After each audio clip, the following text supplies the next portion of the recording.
Fans of Twisted Metal know that the series set the standard for car combat games.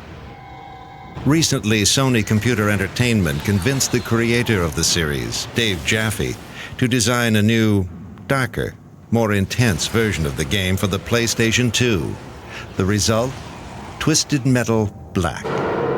The series began as a design idea that me and another designer, Mike Yam, had back in '93 or '94. And from there, I jumped on the project with a developer who at the time was called Single Track in Utah. And I was the lead designer and director of that title and the sequel, Twisted Metal 2. After Twisted Metal 2, another entirely different group began working on Twisted 3 and Twisted 4. And their take on the game was different than ours. Most people felt that the third and fourth installments of Twisted Metal did not live up to its predecessors. From what we've seen so far, what's going to separate Twisted Metal Black from the rest of the pack is its storyline. Think Silence of the Lambs meets Seven. The characters are not only more developed, but decidedly more twisted than ever before. Twisted Metal Black basically takes place in an asylum called Blackfield Asylum.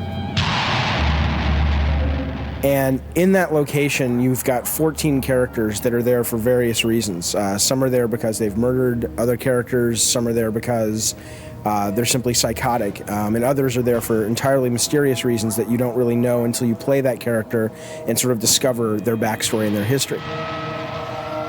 Calypso, who's this sort of character we based on Hannibal Lecter from The Silence of the Lambs, basically breaks them out looking for contestants for the Twisted Metal contest from the asylum. And he offers them pretty much anything they want if they'll play his contest, and the winner basically gets anything that their sort of heart and soul desires, which sort of in the tradition of Twisted Metal doesn't really turn out always to be exactly what they thought it was going to be. But besides the storyline, what we really wanted to do was focus on the deathmatch. So to that end, in the one-player game, we have our basic story tournament mode where you pick a character and sort of go through the world with that character. Then we've got endurance mode where we basically drop you into a level and there's no health, and we basically bring one car after another, after another, after another, and we try to figure out how many that you can get through before you basically get killed.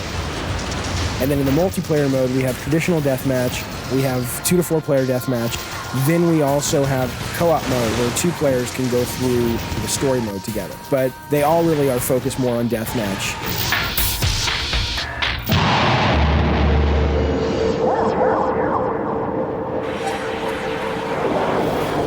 Thought the Twisted Metal games had a cool look and feel? You've not seen anything yet.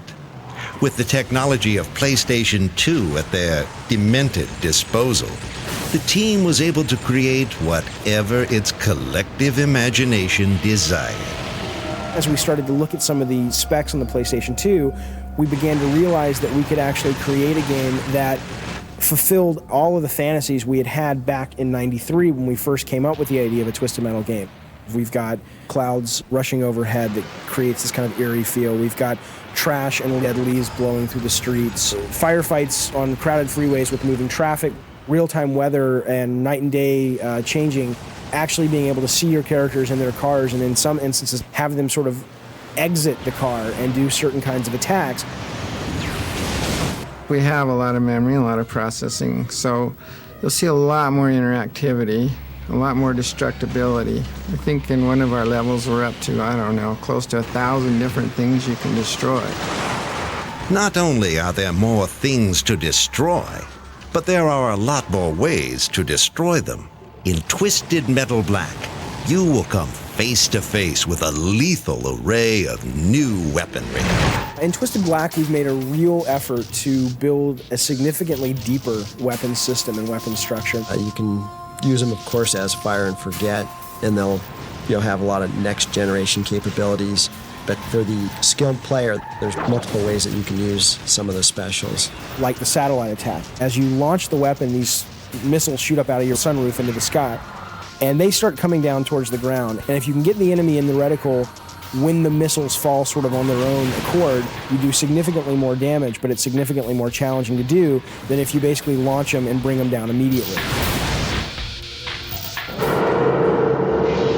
discover the dark, sinister world of Twisted Metal Black and come out screaming for more.